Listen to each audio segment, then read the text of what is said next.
as I looked up and I seen, you had even at some point you have legendary rappers like Eminem mention your name. You have Cannabis talk about you. You have some of the most top lyricists that are aware of you. How did that take place in hip hop? Was you into the battle rap scene? Yeah, underground. Underground. Yeah, I was okay. Ask people about me that that's from Philly. It was very energetic time. I was like one of the first. Like it was an era where solo rappers began to emerge out of Philly. Okay, and I was a solo rapper coming from a group, Lyrical Legislature with my man Gang War, Sound Supreme. But I became a solo rapper, and I think at that time it was not too many solo rappers. There's a brother by the name of Jack Frost, good brother of mine. Kids. He had a should I say your name? He had a rap name. Out of respect, I'm not gonna say it, but all due respect, it was a dope name. You know what I mean? But his name is now Jack Frost. Okay. And he worked with artists like Premier and things of that nature. These are brothers that I grew up with, and I want to honor them right now, so their names can be known. We open up the door for their story to be told as well. Okay. Um, but what was the question? we just how did just how writing it did you down. get to the point of legendary rappers like Eminem and Cannabis? Oh, just involvement, man. Acknowledging you. It's the same. Get involved. Just get involved, man. And I was just involved. Like I would go for Dolo from Philly to wherever. I used to live in Brooklyn and Lenox Ave, and so I know a little bit of the lay of land back then. So I used to pull up anywhere and try to just get my name out there as much as possible. Just work on the streets. Just always, I was a studio. What do you call those guys? A studio bum. No place to live. How many artists do we know that float from studio to studio? No way really a place to live. You just lay your neck here until you get it done.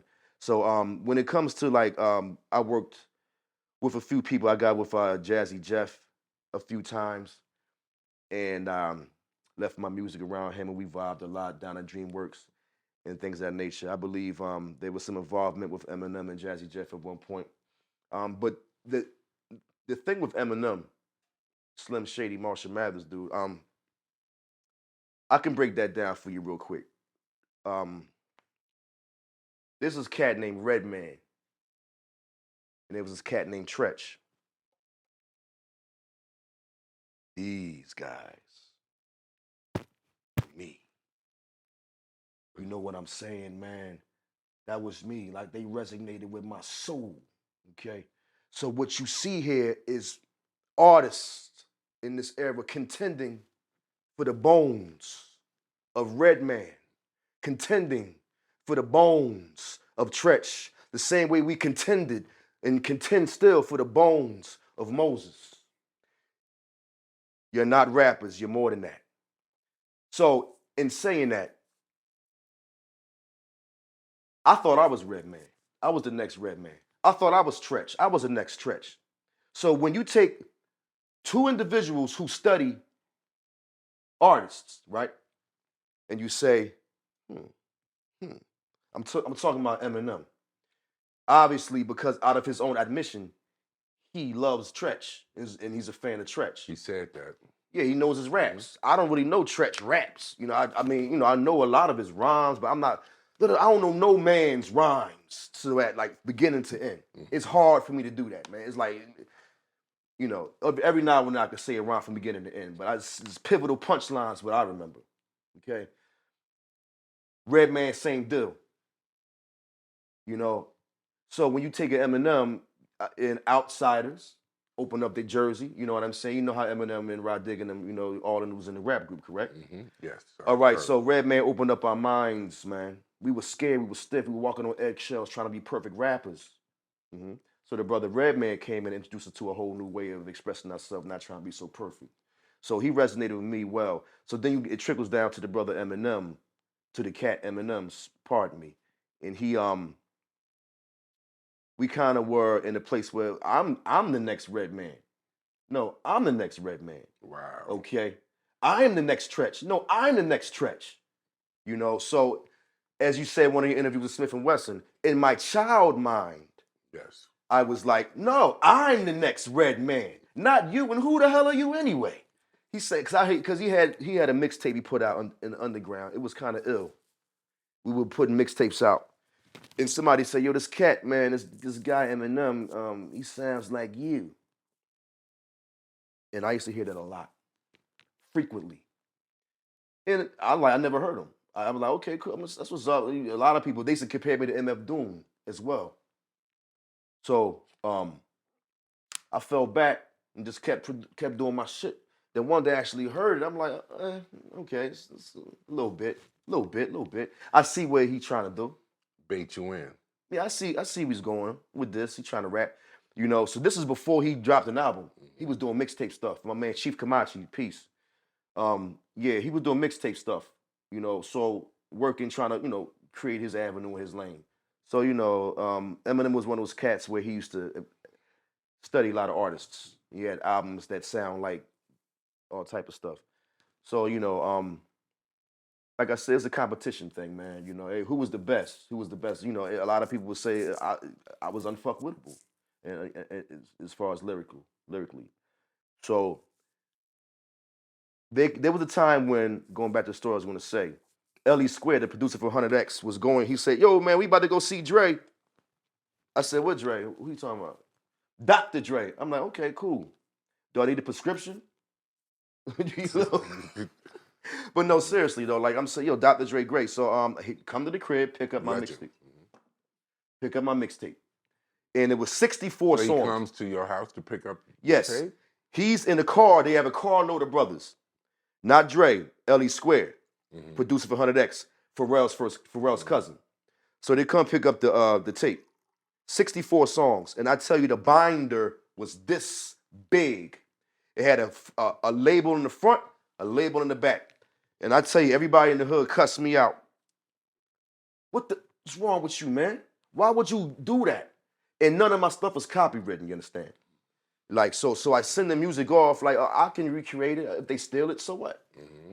Well, who would think that a white dude who already was feeling insecure about the name Ksrrah would listen and hear your work and say, wait a minute, he ain't better than me.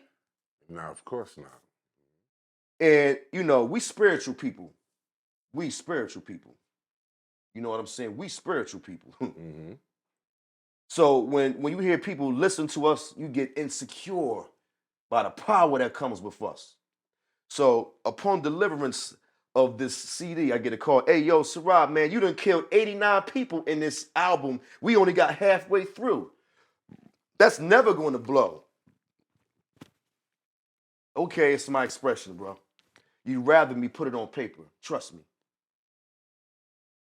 So they get there and they say, yo, bro, man, there's a problem with some of the shit you're saying. I think they said something about Eminem and Dre and 50 Cent and all that. I'm like, what you want me to do, man?